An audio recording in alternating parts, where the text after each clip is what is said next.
Good afternoon from Sacred Space at Titania's Realm. It's 12:04 p.m. on the 11th of May 2025. Happy Mother's Day, and I wish a happy birthday to my dear friends Lynn Sloan and Margot Anderson, who both share this day. And yes, I'm off to visit Lynn a bit later and have some birthday celebrations. So looking forward to that. So I've got about an hour and a half, just under, snuck in a bit of a reading for you, people of Earth, Earthlings, and all other interdimensional entities of love, light, truth, nobility, honour, grace, style, even if some of us fail regularly, but it's okay. Speaking of one of my failures, I'm wearing it today. And it's not a complete failure, I just lost one prong.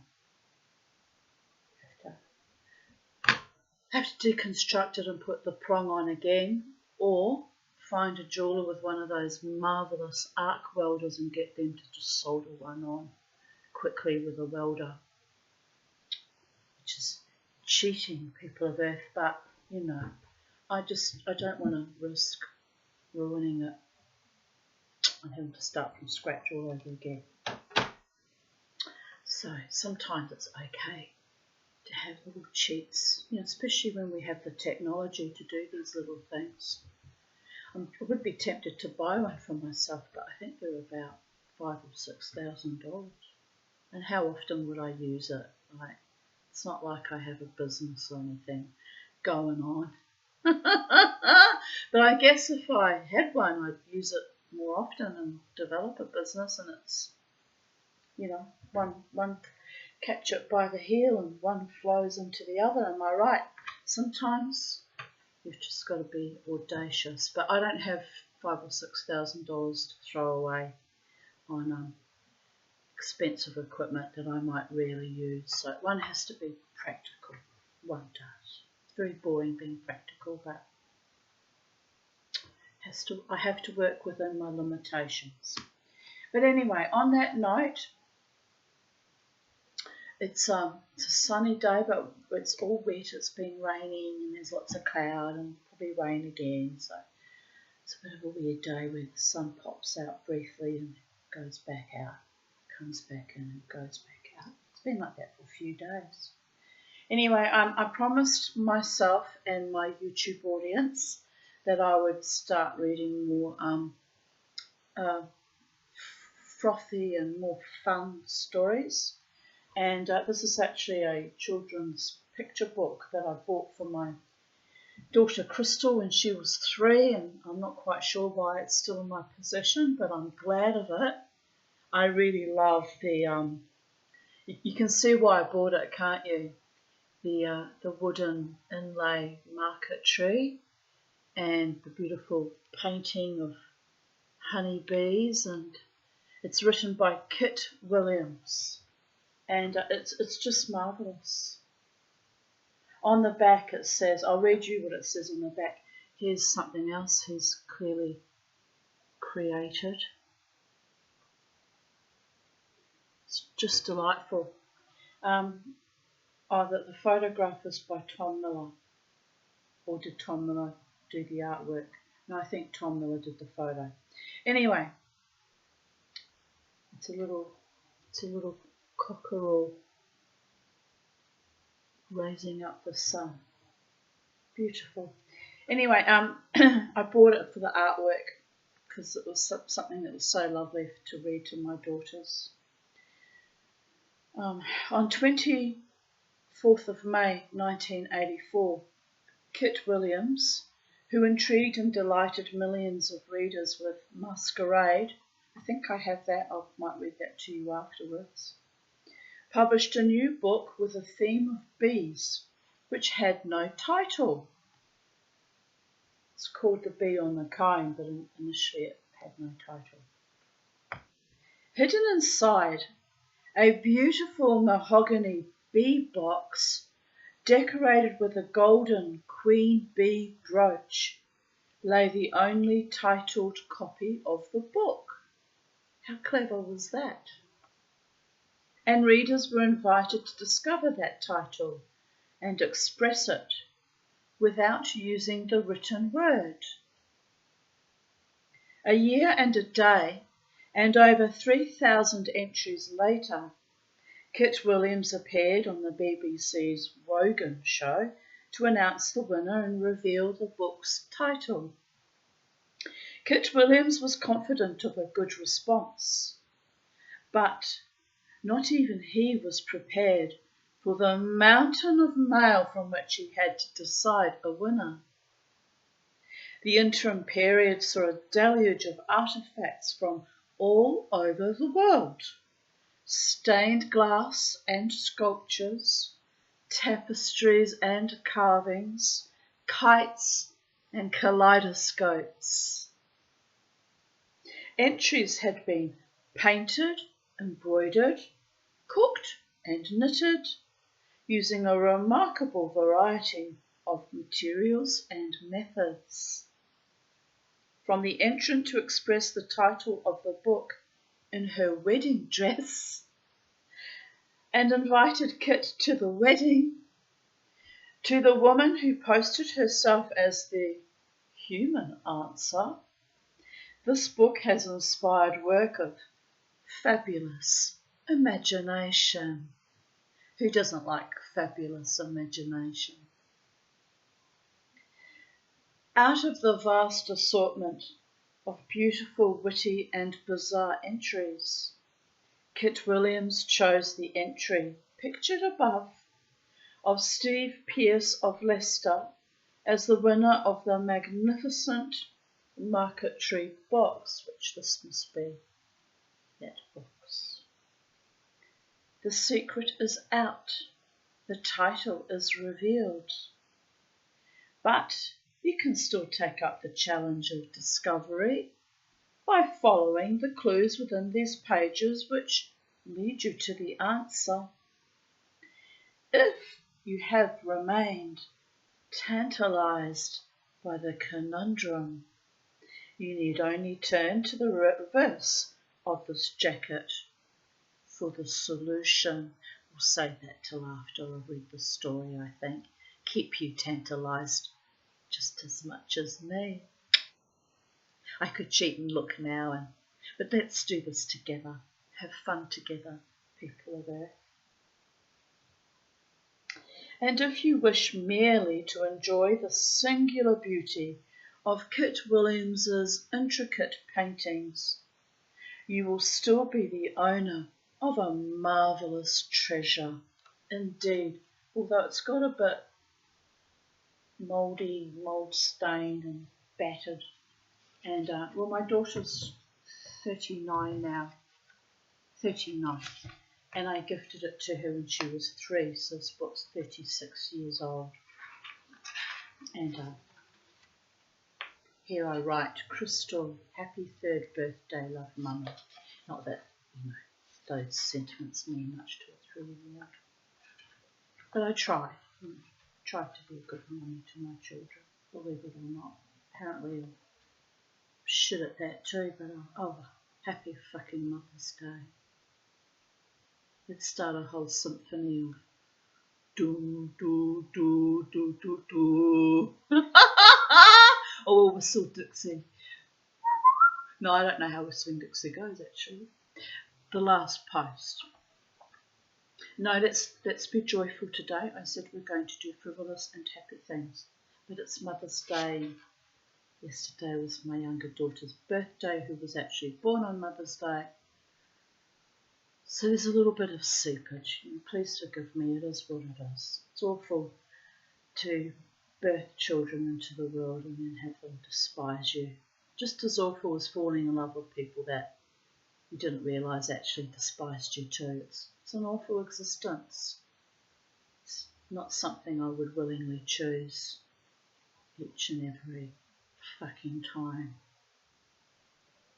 But I did try to give my children lovely things and with artistry and raise them with beautiful art and appreciation, beauty and joy and magic and wonder. Because it gets you through, does it not? This book's going to get us through after all the darkness and horror. Or so I hope. Kit Williams writes here in the frontispiece, I have words to offer wisdom and pictures to delight, a story of a tragic queen and a fearless knight. But my name remains a secret, it's hidden here within. If you can but find it, more treasure you might win.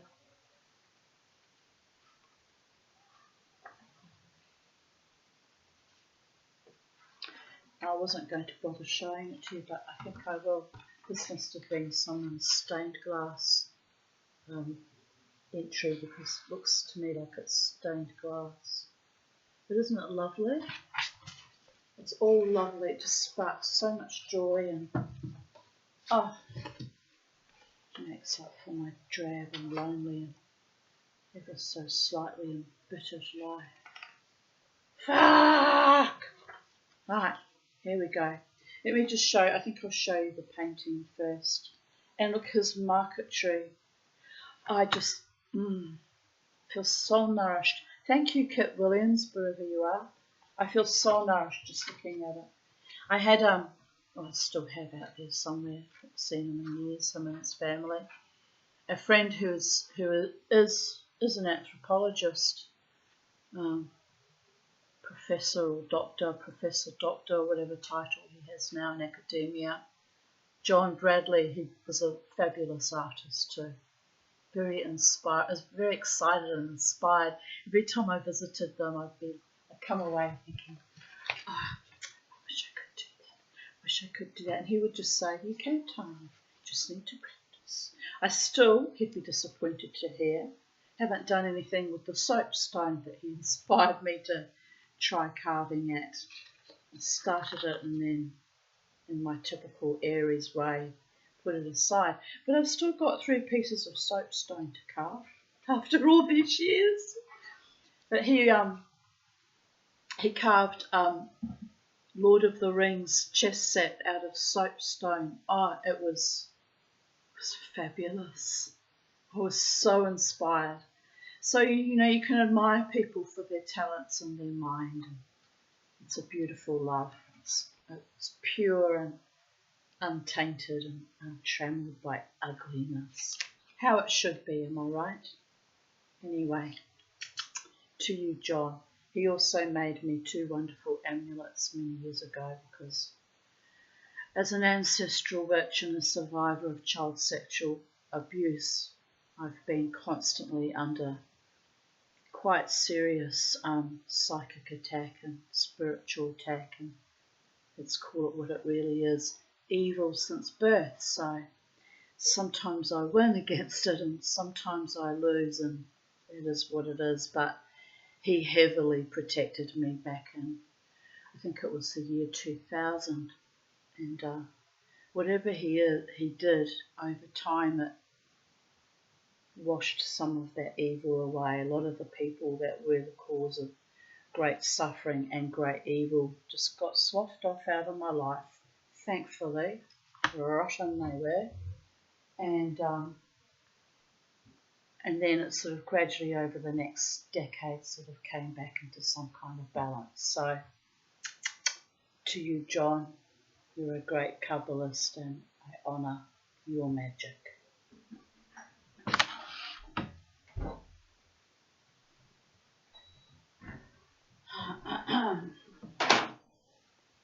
Right, my darlings.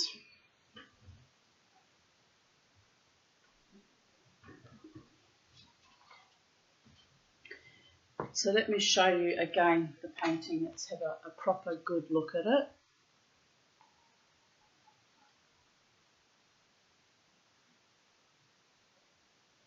Trying to see what that creature is.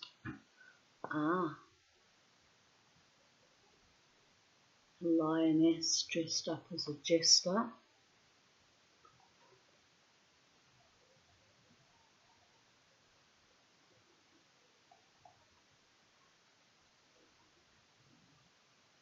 But you know, the woodwork, the inlay and the woodwork, I almost feel orgasmic. I don't mean in a sexual way, but in a, it's just amazing, wonderful and powerful and so talented. Takes my breath away. I like to be surrounded by people who are brilliant and talented in their own unique ways, and I find it soul nourishing and wondrous and magical and amazing.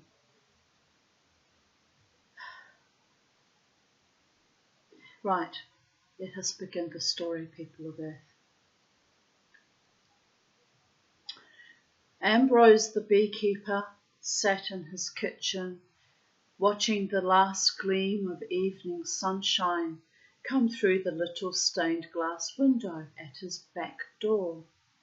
If I had money, this isn't my home, of course, it's a government house, but if I owned it, I'd rip out these ugly windows and they'd all be stained glass. It would look like a little artistic, witchy little cottage instead of a shit heap that they refuse to paint. Miserable bastards. But I'd make it so magical, I really would. But you need money for that. And there's no point pouring money into a house that's not yours. I did pour money into it by making, planting out a beautiful garden, but, putting windows in, stained glass, a lot of work and a lot of intricacy and a lot of money and time. But anyway. As the shadows lengthened into dusk, he let his cat Trafalgar out into the chill darkness of the spring night. He closed the damper on the stove and stoked up the fire. Then Ambrose plodded wearily up the narrow staircase to his bedroom. What did I put the heater on for? Not cold? It's odd. I didn't even realise I've done it. Once in bed, he fell into a heavy sleep. Outside, as the stars floated like tiny grains of pollen on the surface of a deep black lake, the four seasons came together to ponder an age-old riddle. Is each season born out of the season that came before, or will each in its turn kill and conquer its forebear? Standing tall and pale, Autumn delivered a long speech about the birthright of kings, ending with the words, "The king is dead, long live the king," which is a bit ironic since he's dead. English, they're a bit weird, aren't they? I think they mean by that, long may he be remembered. Then wouldn't you just say, long may he be remembered in our memories, kept alive forever? Oh, well, anyway, you can tell I'm a little bit Irish, can't you? You really can. It slips out every now and then. The Philip slippage. Right, where were we? To his right stood Spring, who felt a slight stirring within her, but said nothing. Wise. It's not good to share your slight stirrings, babies. Springtime and all. Oh. But we find ourselves here in Brisbane, Australia, in autumn. It's getting cooler.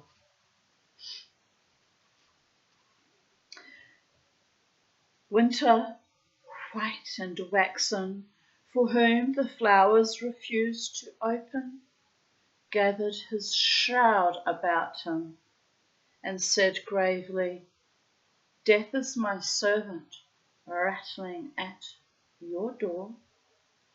Who could be born again of these old bones?"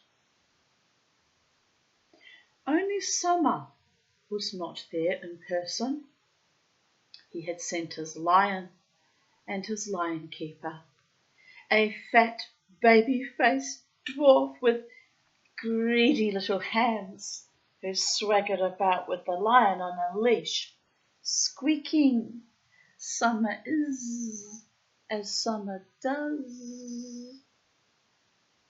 The seasons argued long and hard, and as they did so, dawn broke on the first day of summer.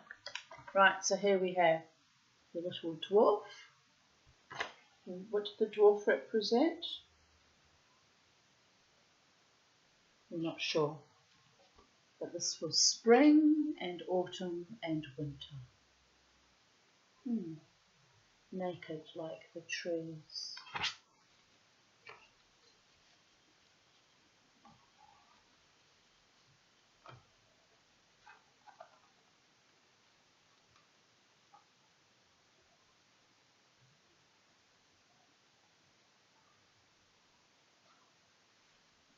As you can see, the little chubby dwarf is breathing out or coughing out or singing out bees.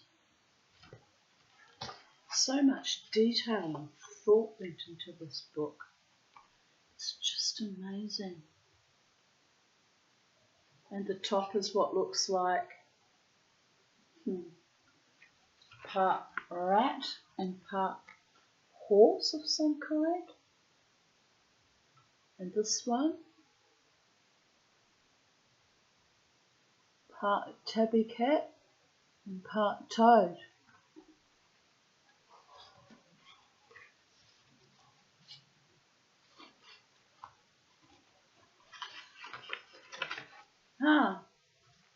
Cat and toad, mouse and horse, Morse, code. There's your first clue, people of Earth. Had to think about it for a moment. I really did. I'm looking at how he did the inlay of gemstones because I want to inlay one in the middle of my elven star that I did with pyrography on my jeweller's desk. I see he has got a setting for it, and it's either glued on top. Yes, it looks like he's glued it on top. So I have to bezel set it and glue it on top. I was going to actually try and set it inside the wood, Well, I could do that. But he's done his on top. Interesting.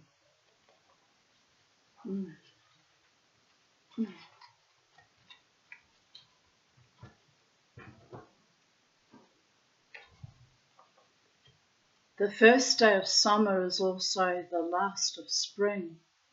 There was a freshness in the air as the misty veils of night receded, as the light strengthened to illuminate the honey-tinted world beneath the surface of a still woodland pool.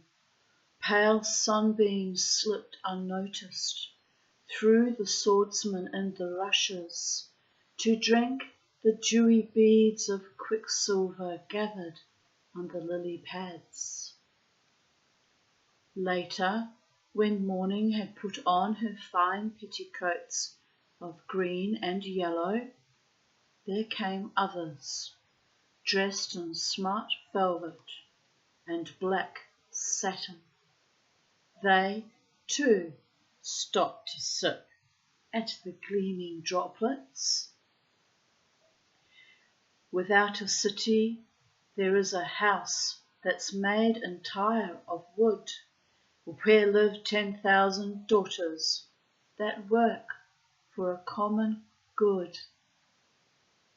One mother hath these daughters, and on her wedding day she became a widow, and royal sisters did she slay.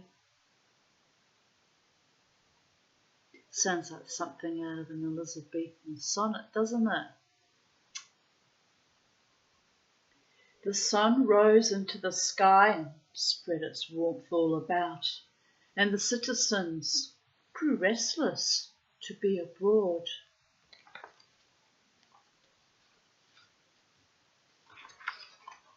Look at this magic and mastery.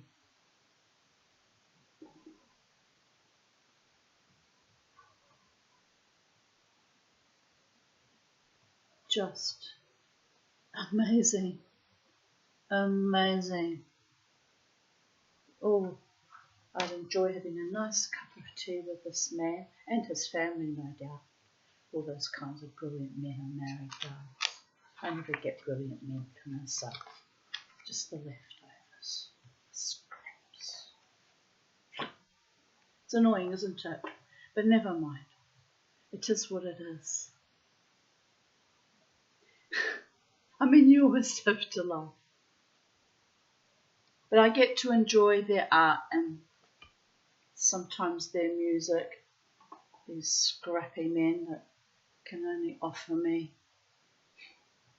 their residual scrappy scraps and crumbs. Throw me a few crumbs here and there and stir me up and send me wild. Wow. You have to laugh, don't you? To my beloved ones. Can't take it too seriously. Right, where were we?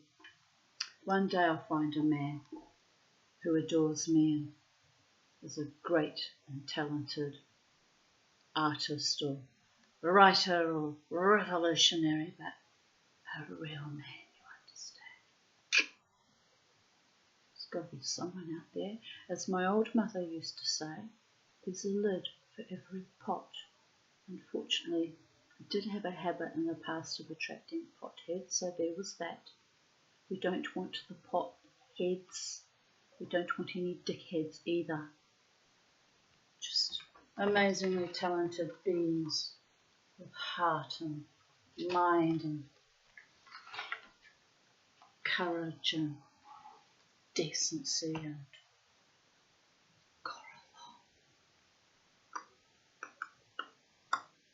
maybe I have to be that man for myself.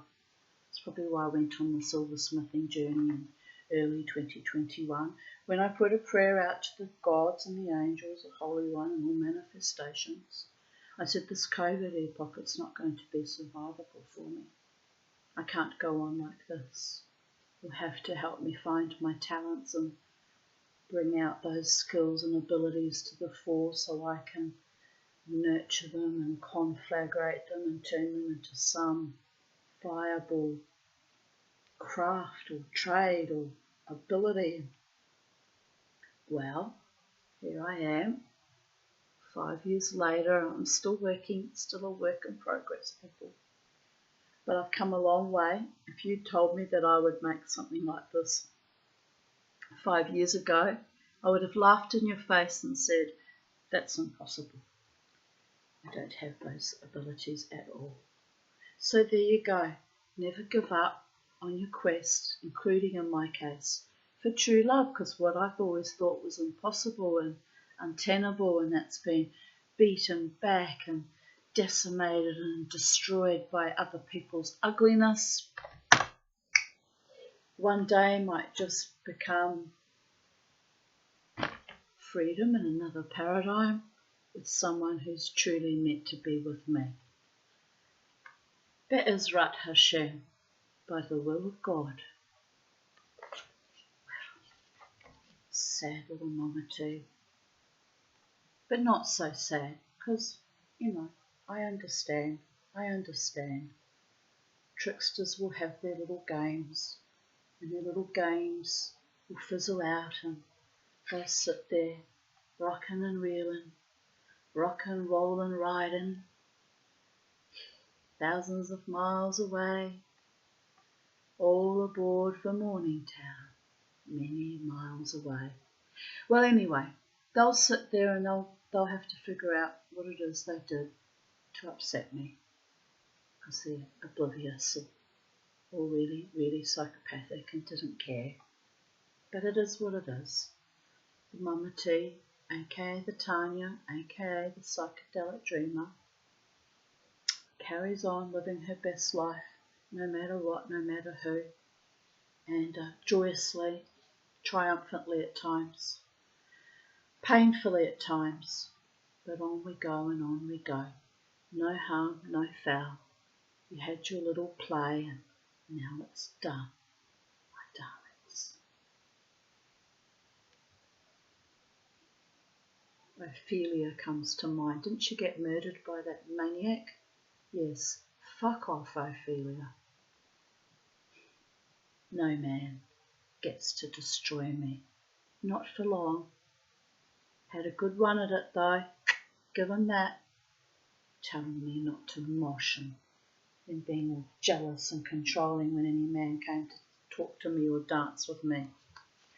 Insanity. Right, where were we? Not far from the pool, at the edge of the wood, stood an ancient tree, naked and hunched. Pretty much how I feel, kind of ancient, naked and hunched. Certainly being crunched on by one too many awful, awful people, but wow.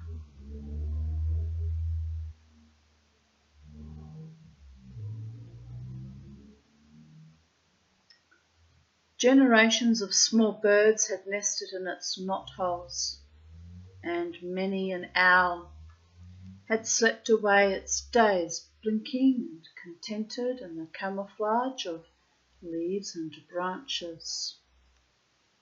Hedgehogs passed the winter snug in a wrapping of warm leaves beneath the twisted roots, and later brought forth whole families like little nail brushes to snuffle and jostle in the undergrowth. Brightly coloured lichen speckled the aged bole, and a host of happy-go-lucky plants found a home round the mossy base. The rabbits that lived in galleries below came out, flirting their tails, to nibble the fresh green shoots along the hedgerow. What else would you do with a cute little tail but flirt with the babies? But from one of the branches a bird swung in the still air, not as a herald to the change in the weather, but dead, head down and broken. The rook had been put there by a gamekeeper, as a black warning to all who passed by, as if the chilled bones of winter himself had been left to hang on these crooked gallows. Right, here's the dead bird.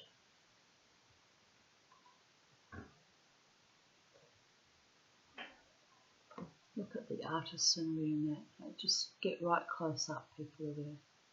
Just look at that.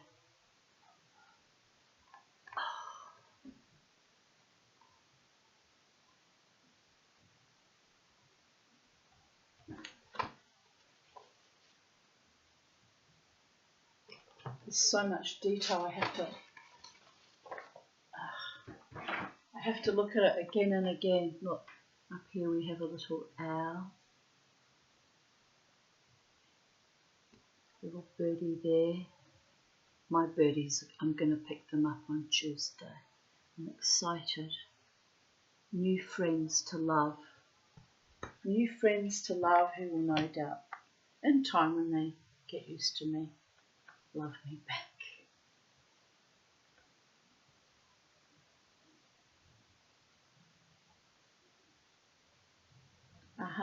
Haven't noticed it either.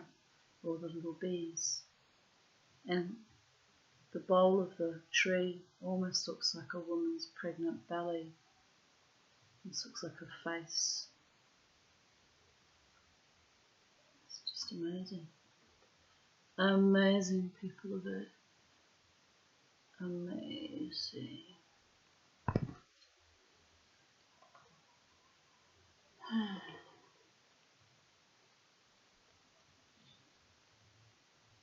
Oh, yes. Oh, now I understand what that is there. There's another face with their arms crossed. It's hard to see in the laptop screen. Let me try and get closer. But it's definitely a face. Isn't it phenomenal? It's got two women carefully disguised on the trunk of that tree. I think it's a woman. There may be more that I haven't quite noticed. Ah, yes. Down below here, where there's a rabbit and a little hedgehog. Where's the hedgehog? There. The hedgehog and the little rabbit. What looks like legs.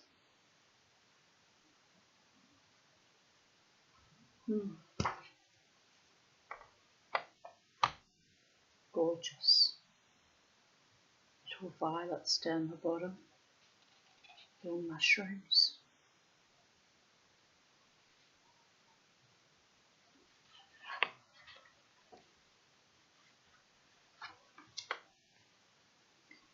Heedless to such warnings, Spring stepped out into the sunlit meadow and delighted in the touch of the dew between her toes. Among the grasses countless wildflowers grew, each eager to show its face.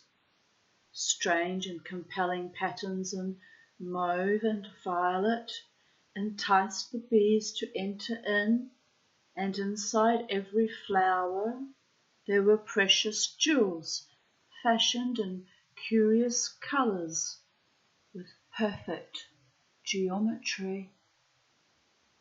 Who doesn't like precious jewels?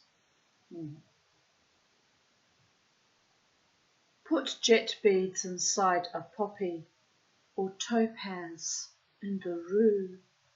Lone dead nettle lay carnelian. Lend the scilla, sapphires blue. Endow loosestrife with jade of clouded green. Now fill willow herb with turquoise. Treasure for a queen. While Spring busied herself among the wild flowers, a creature stole into the meadow, wary at first but debonair at heart.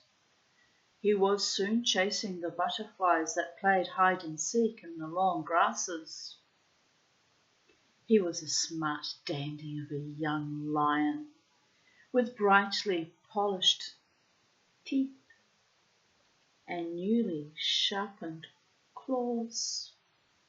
He had the most terrifying roar, because that very morning he had eaten the whole of the London Symphony Orchestra for breakfast, instruments and all. My goodness, that's a lot of eating. Here we have the fabulous marquetry again, and the painting, and then the fabulous dress done of Spring with the all ornate jewels added in. Yes, he's glued them on top. My God, that's fabulous. I want to do that now. I really want to. I'm not that good at inlay. I tried it. I did it. Oh, would you like to see? Oh, it's too heavy to bring out.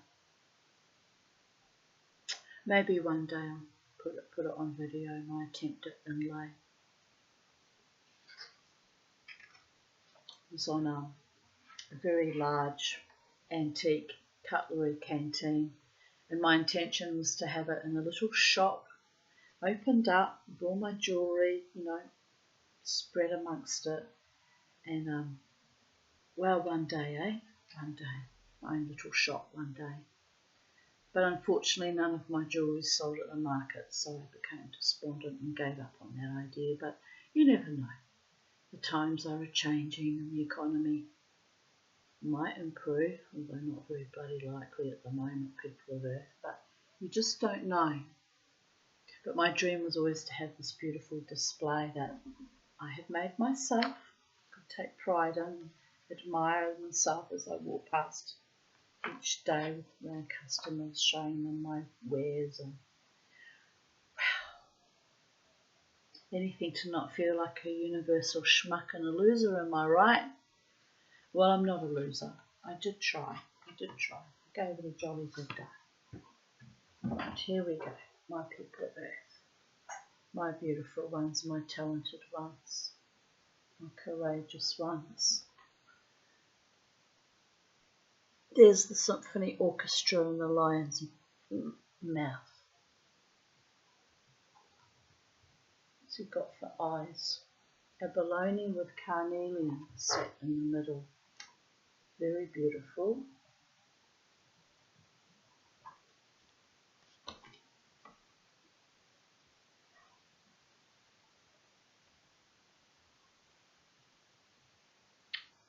The teeth are screwed, or he's screwed a couple on.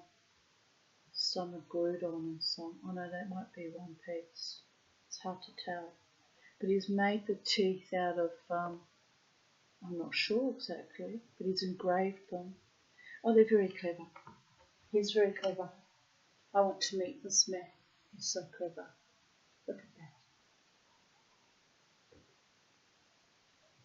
You can see the head of the screw as he's attached on there. And the sun has a piece of amber in it. I think it's amber, maybe citrine. It really does look like an eye. Oh. I'm not sure if that's meant to, but it looks like a little face peeking out there. It shows up on the laptop screen, but not in the actual book as distinctly. It's astonishing. And there's a little mouse tucked in. You can just see it tucked in between the lion's flank there. And the lion's definitely a boy, people of Earth. Wow. Oh boy, babies. Oh boy. Let's see if we can see now the little details. I think that's all of the little extra little animals and faces. It's just amazing. It's just amazing. Right. The fat little lion keeper heard the roaring and rushed to the cage, only to find his charge had escaped. He stamped and raged and cursed, kicking over the feed bucket in his fury. Then he grabbed his whip and his lion taming chair and rushed out into the countryside. When he came within sight of the enchanted meadow, there was a sudden cooling of the air, and the sky darkened as cloud heaped upon cloud. For Summer, who had put on his great bronzen helmet and taken up his dreadful sword, mounted the shadowy horse of Destiny and rode out upon the land, and it's bloody raining again. A pox on us, whimsical, inconstant weather.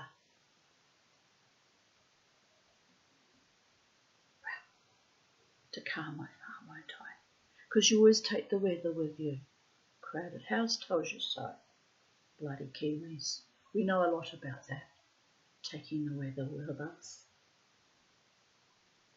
Smiling through our pain. Any other normal person would be crying in a heap by now. Babies. Wait. Whipped by the restless wind and lashed by sudden rain. The lion-keeper ran as fast as his little legs could carry him to escape the wrath of summer for allowing his charge to go free. Summer ours as summer diz, he panted, but it was too late. The iron hooves of summer's warhorse thundered across the sky, and the flashing of his arm lit up the distant hills. Bending in the saddle, Summer reached down and with pitiless savagery plucked off the dwarfish head and threw it screaming over the mountain tops. Here's the dwarfish screaming head, plucked, not yet thrown, you understand, but most definitely plucked and about to be chucked. I believe the fingernails are done in mother of pearl. Also exquisite. Exquisite, Kit Williams. I love your mind. I'm impassioned by your mind. Dear goddess.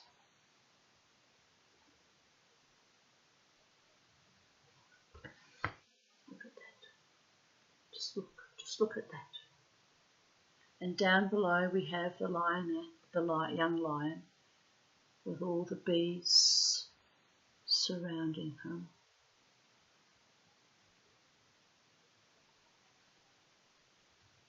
You've got to look at the fine details too. It looks like a little yabby there, but it's meant to be a bee. Is it? Ah yes, it's a bee.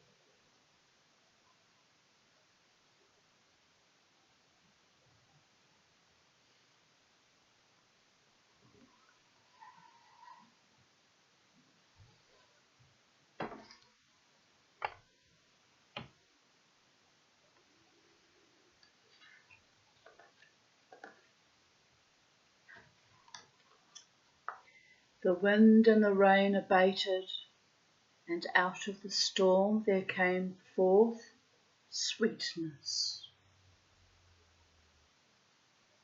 There should be more of that in our lives, people of earth. One who came to me so sweet in the beginning turned so savage at the end.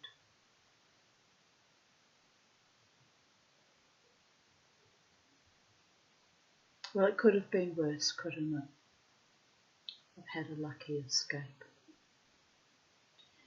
2 swallows swooped and banked in the clearing sky, and spring hastened from the meadow. There were 1,001 little last-minute jobs yet to be done. Some primroses had wantonly seeded themselves in the footpath and needed transplanting. There were nests to be inspected, with eggs of every description still waiting to be speckled. Chrysalises had to be woken and their stays loosened. I hear you on the loosened stays, babies. Still got to get my corsets dry cleaned up. By the gods, it's been about 4 months, 5 months. Well, anyway. Ladybirds required spotting, and all manner of greedy little grubs were waiting to be fed. Besides this, the kitchen gardens and herbaceous borders had not been weeded. Vetch must be seeded, bindweed potted on, sow thistle scattered, and the carrot rows studded with leather jackets. So much to do. Wonder what he means by studded with leather jackets. Must be some kind of herd. I thought that was a kind of a wasp actually, leather jacket. Well, I'm rather partial to studded leather jackets myself, babies. Anyway, so much to do. And don't forget the studded boots. Pity I couldn't afford those Christian Louboutin boots. $4,000 though. That's just mad, isn't it? Madness. But if you have that kind of money that you could throw it away, it'd be like sublime madness. Anyway, they were high-heeled and I probably wouldn't have been able to wear them for very long or very far, but they did get me stimulated. It reminded me of the good old days. Didn't find a man worthy of my love back in those days either, but it is what it is. The lion, bored with chasing butterflies, slept for a while. When he awoke, he felt hungry and looked around for something to eat, but there was nothing. Then he smelt the faintest whiff of mouse, which is a very distinctive smell, I might add. With whiskers twitching, he followed the scent through the undergrowth. But the mouse had heard the clumsy creature. It hesitated for a moment and then leapt to safety. And Spring, bending down, having a little look at the little mouse.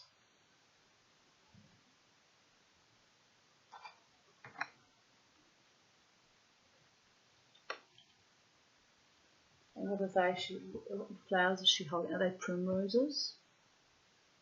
I'm not sure. They look like kind of a viola actually, but they're yellow. And there's little teeny tiny swallows.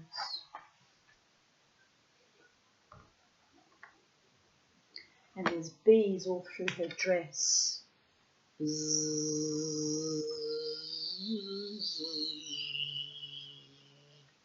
Love is the law, love under will, people of earth. Magic happens. True love is eternal and can never die.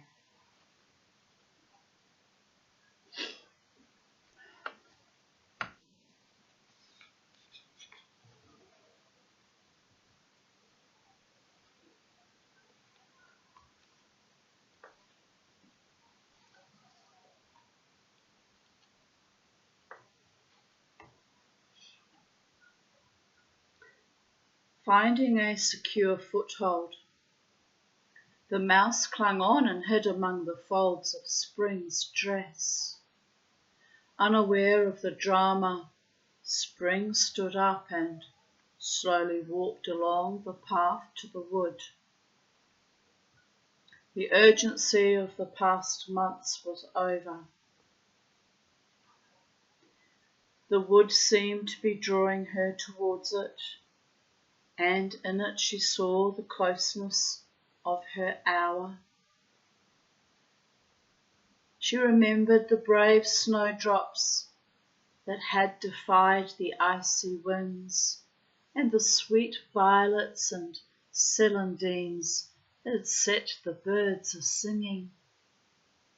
She thought of wood anemones, the windflowers waving in the coppice, and Jack by the hedge, and little Jemanda Speedwell.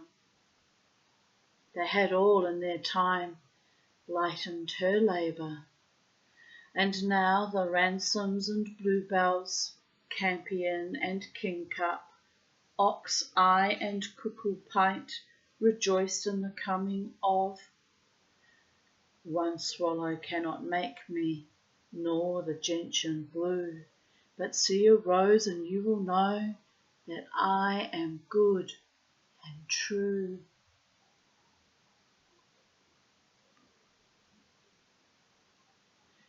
The lion had followed Spring at a safe distance, still in pursuit of his quarry. Then, circling around and putting himself in exactly the right position, he crouched low. His eyes got bigger and bigger, then Spring was over. In catching the mouse, the lion had killed frail Spring, and yet, as she lay in the grass, all summer's flowers grew up out of her and shone in the morning sun.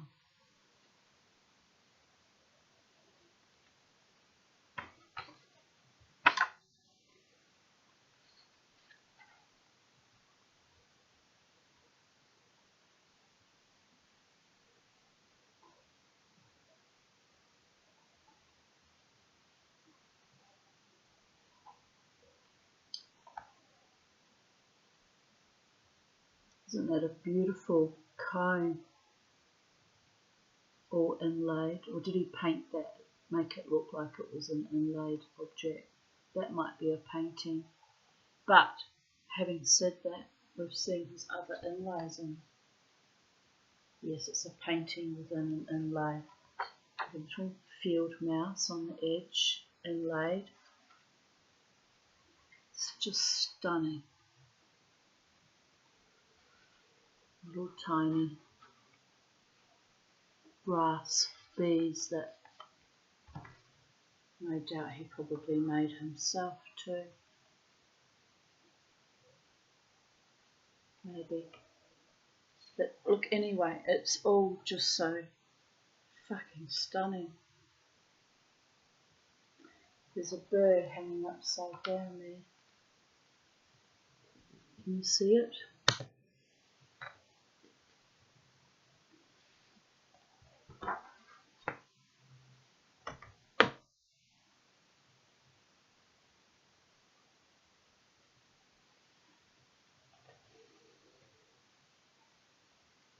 Makes me want to go walking through that forest. It looks delightful.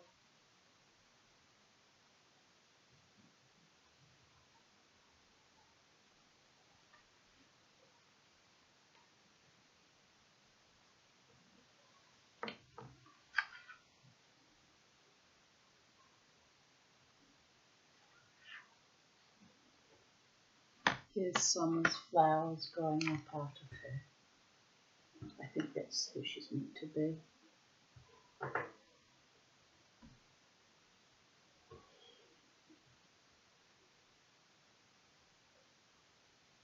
Let's have a look at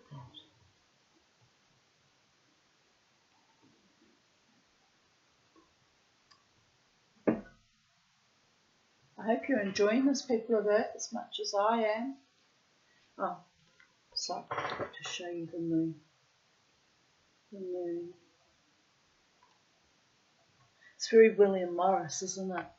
But it's beautiful. Oh, look. I mean, it's just a feast for the eyes. I can't get enough. It's better than sex, people of Earth.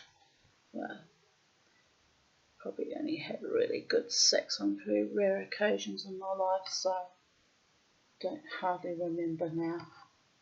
Was it worth it? Ultimately, no. Much rather look at art. It's so nourished that way. That's how much awfulness has been done to me by human men. So it's a great pity. But let's look at that again. Little peridot and opal. I'm pretty sure that's an opal. A little green peridot. Little mother of pearl. Amazing.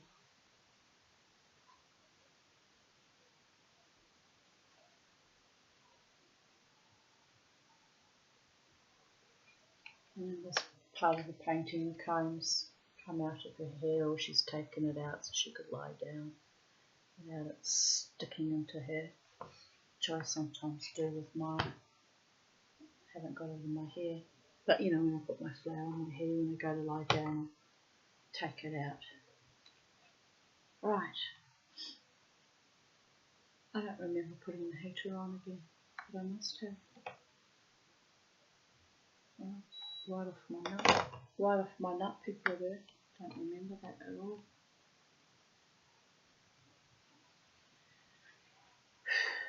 Honestly. The landscape, it's definitely England, isn't it? I'd love to go one day, see it all. I can only immerse myself in these wonderful pictures and just imagine myself there. You know, how I imagine that I have a true love, and it's all very ridiculous when you think about it. But, no, I won't say it. Something, sweet little secrets just kept for me. But I'll put it this way. I'm glad that my magic has been received. One of the amulets I made for one of my friends. I can see a great change in him. Great joy and showmanship and pride and happiness. So, at least with that wonder, magic has worked for him. God has blessed my darling. So Velo is doing you well, and that's what it was intended for. Right. Yes, I couldn't resist.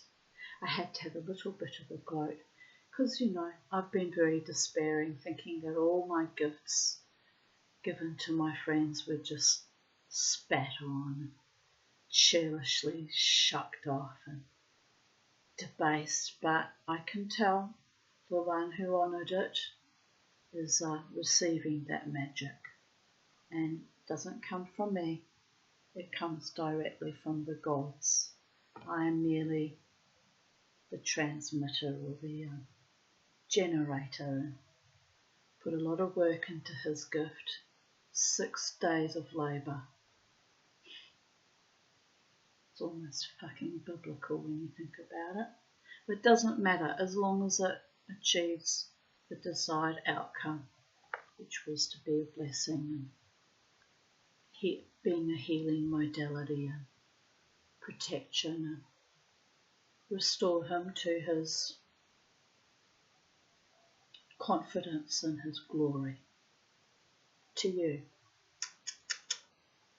my friend.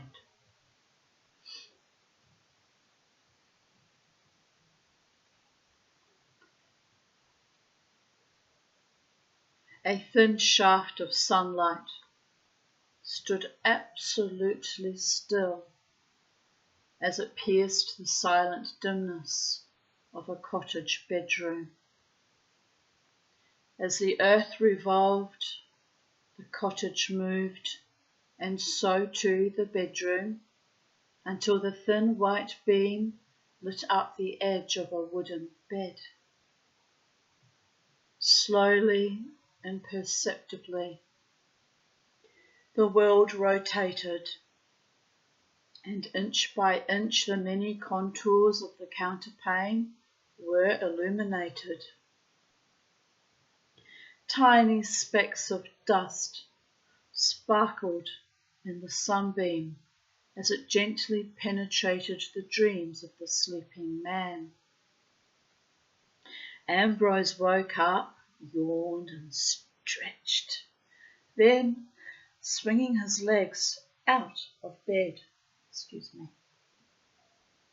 Pardon me. He sat up and slipped his feet into a pair of worn carpet slippers. He slowly crossed the room, half knelt on a chair and opened the curtains.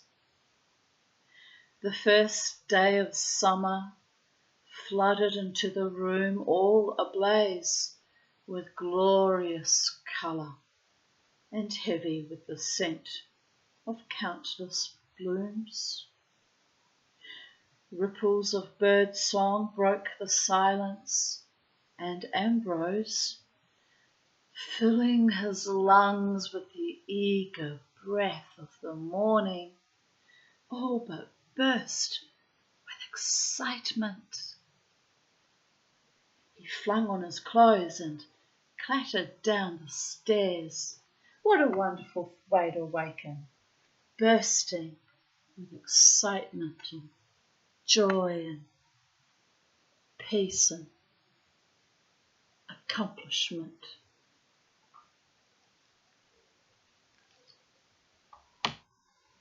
How we should wake up every morning, am I right, people of Earth? Oh, I've just noticed, carefully hidden in the curtains is a moth.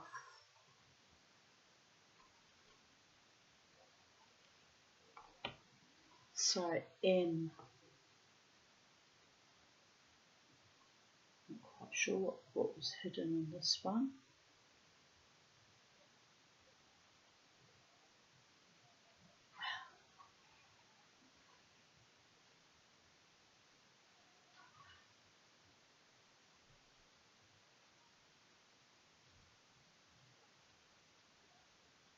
Can't see it. It'll be there though. It'll be in there.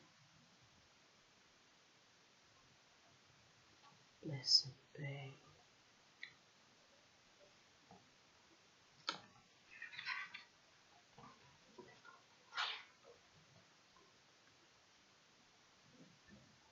(1:11 p.m. people of Earth, if you're so inclined, make a wish. I'm feeling emanating with such love today. It's glorious. So much love. Perhaps triggered by memories of reading this book to my daughters when they were little, very little. Nice memory on Mother's Day. Memory of warmth and sweetness and kindness and nurturing. And little eyes looking at you like your magic. Unconditional love. Such is the way of children.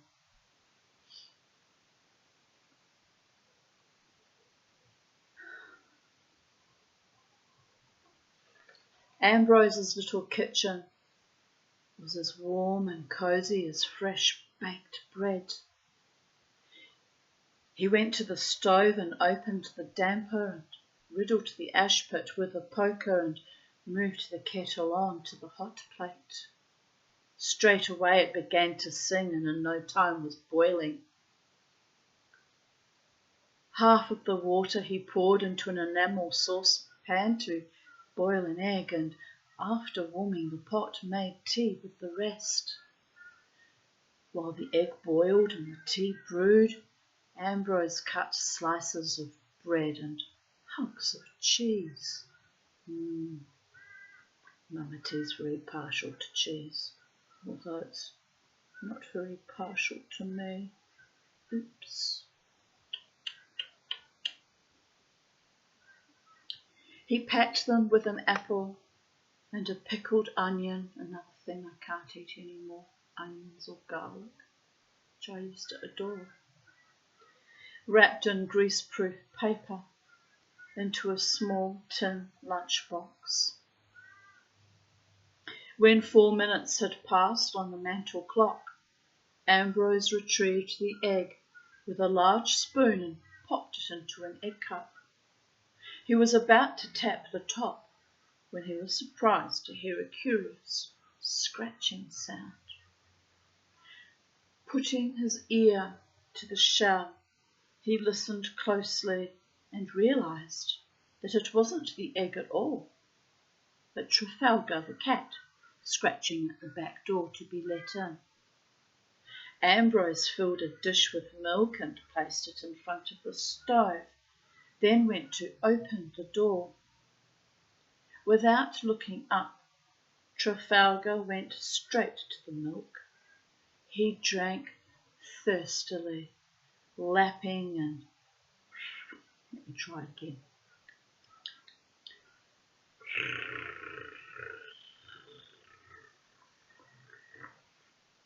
Purring at the same time.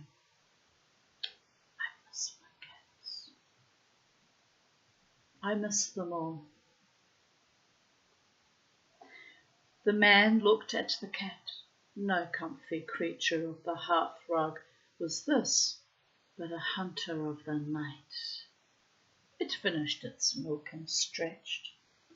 The man thoughtfully continued his meal. I've got to go shortly because I've got an arrangement to go and spend, my friend's birthday and Mother's Day with her. So we'll just have a good look at that picture. Maybe I can squeeze in one more page. I like the woman on the windows, on the mantelpiece.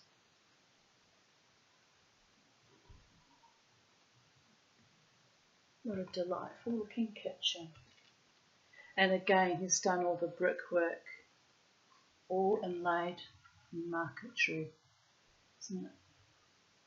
It's fucking orgasmic, people, Ruth. That's all I have to say about that. Not that everything's sexual, don't get me wrong, but there's just something, just makes me want to learn more art and improve my skills and become an artist of such talent and such genius.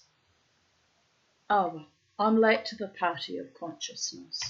I lost 30 years struggling on psych meds, being fucked over by arseholes, including my family of origin. So it's why I am the way I am today, a bit flamboyant and flagrant and a conflagration of rage and passion and fierce determination to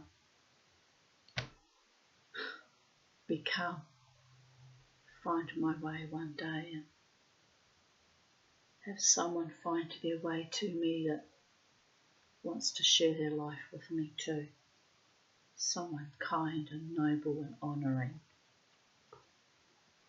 Please God, no more fucking arseholes. Please, God and Goddess, and all that is, was and ever shall be. Right, we'll squeeze in one more page and then I'll have to go. After breakfast, Ambrose picked up the lunchbox and went out into the porch. He placed his bee veil and smoker, along with a half flagon of cider, in a cardboard box and tied it on his bicycle. As he bent to put on his cycle. I nearly said psycho clips. As he bent to put on his cycle clips, he noticed his small mouse lying dead on the flagstones. He picked it up and looked closer. I'll just take this call actually quickly because it's obvious. Hello?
sorry about that, people of Earth. I'm having trouble with my Optus because I can't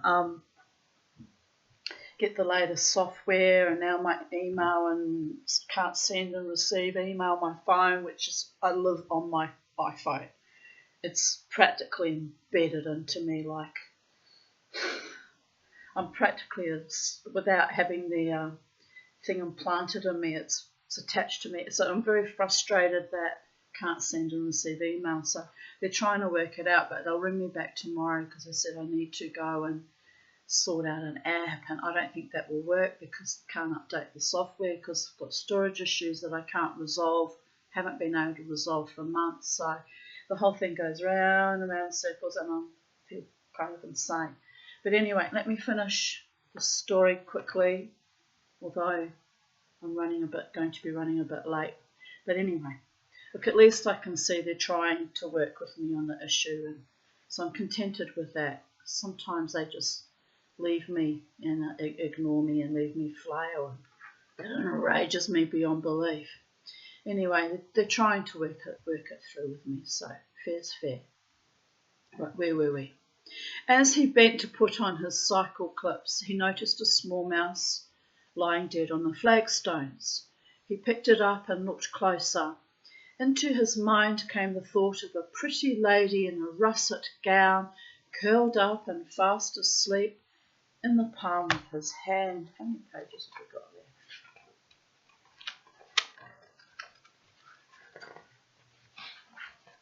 there? Not that many. Let's just keep going, people of Earth. He went out of the house, sadly carrying the mouse in one hand and pushing the bicycle with the other. The bicycle bumped down the steps, and at the bottom he leant it against the railings. Ambrose placed the mouse under a laurel bush. Why do cats kill for pleasure? He pondered as he returned to the bicycle. Because they're the world's sociopaths. It's interesting that some of my favourite pets have been cats. And I've attracted men like that too. Anyway, you kind of have to laugh. As he mounted to set off, he noticed the flowers. You are loved, Tanya. Yes, I am, Spirit. Astonishingly, I am. Still yet loved. I know it's weird, even by my standards. Every few yards a freshly picked daisy lay abandoned in the road, but by whom and to what end? He started looking out for them, steering as close as he could without actually running them over, and his heart lightened as the daisy chase made him swerve this way and that all along the road. Good morning. Oh, that was an accident. Sorry. The game continued, and whichever turning he had to take, the flowers mysteriously went that way too, as if he were being led to some magical encounter. Faster and faster he pedalled, and to each daisy he shouted a jovial greeting. He found himself cycling with ease up hills that in the past had defeated him, and as the countryside sped by, he thought he heard the distant roar of cheering. Oh, this is the fabulous author. Look at him. Clever man. And he does indeed keep bees by the looks of it. How wonderful. Right, now here's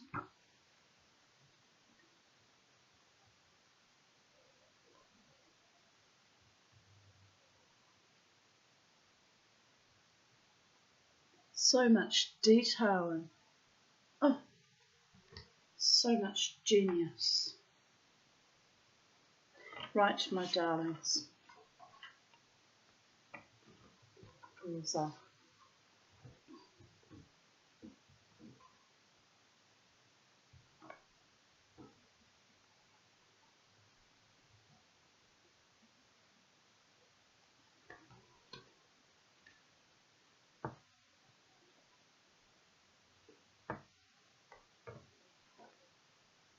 The Bee in the Comb, which is the title of this book.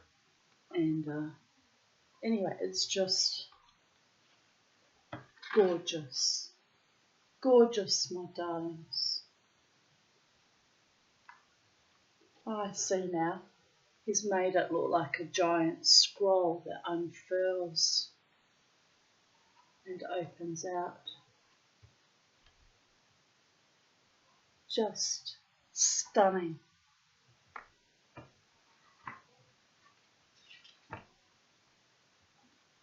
Ambrose no longer felt like a man on a bicycle, but a brave knight riding in the pageant of summer, all in the blue unclouded weather, with helmet and helmet feather, on burnished hoof for love and fame to bear aloft the oriflamme.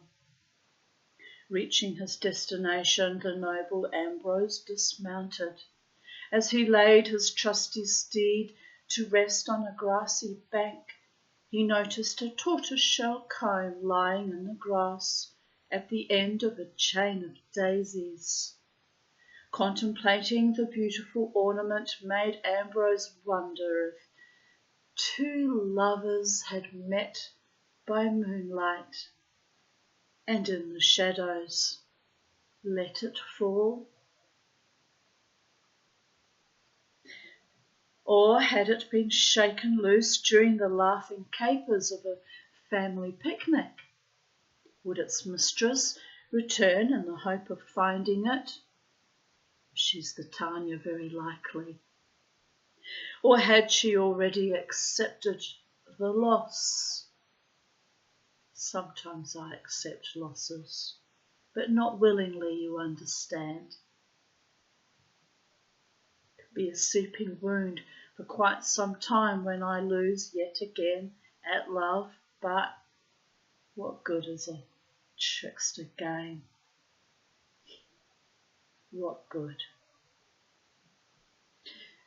As he stooped to pick it up, he hesitated, imagining the joy such a comb would bring to the face of a village girl who might chance upon it. Need a man who looks at me as if I'm magic and means it. He thrilled at the thought of being the sole keeper of the secret and withdrew his hand. Cloistered in a wooden tower, a forlorn queen toiled in honeyed darkness.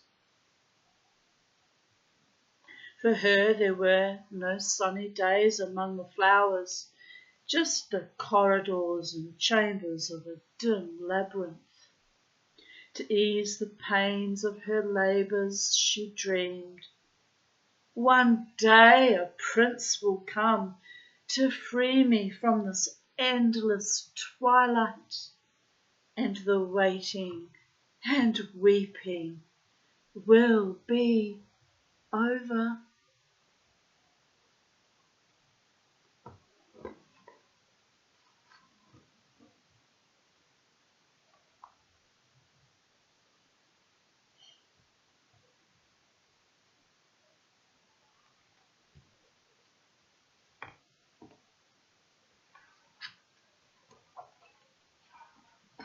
The hive was in a sheltered place, away from wind and the trampling of sheep and cattle. There were trees close by that gave cool shade and served as a resting place for swarms. Ambrose prepared his equipment for opening the hive. He lit the smoker, gave it a few trial puffs, and then proceeded with the task. Deftly, Ambrose applied a little smoke to the entrance and waited until he heard the deep, busy murmur of the workers gorging themselves with honey. Satisfied that they were subdued by their activities, he bent down to lift up the roof. It was the first time the hive had been opened this year, and Ambrose was anxious to know how well the colony had survived winter. A dizziness of blue exploded into the golden shades of the city. The citizens scrambled in turmoil over the wooden ramparts, appalled by the dreadful violation. Methodically, the beekeeper dismantled the city piece by piece, inspecting every frame until he found the queen. He stopped to admire her youth and royal splendour, then carefully reassembled the hive, well pleased with what he had seen. The citizens returned to their allotted labours, and the queen to her dreams. For it may be said that although the ways of men are many and varied, to the bees they are of little consequence. As Ambrose straightened up, he thought he heard a faint murmur from within the hive. Summer is as summer does.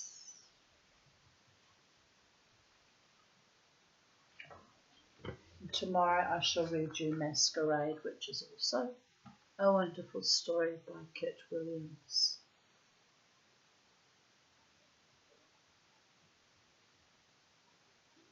In French we would say, formidable. The artwork are just formidable. Right, my darlings, I must dash. I'm off to celebrate he is again that wonderful, talented man. I'm off to celebrate with my friend Lynn. So blessed be wherever you be on planet Earth. Today in Brisbane, in Australia, it's Mother's Day.